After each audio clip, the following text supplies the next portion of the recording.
capitales estrictas, con seguridad estrecha.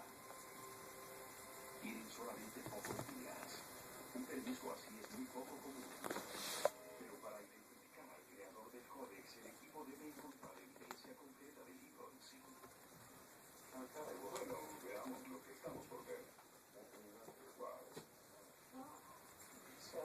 Es tan grande.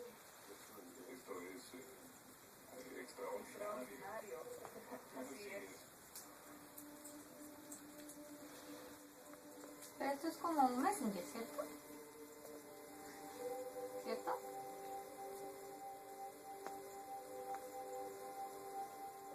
Una base soporta el lomo, cosido a mano de casi 1 metro, cargando el peso del libro de 75 kilogramos.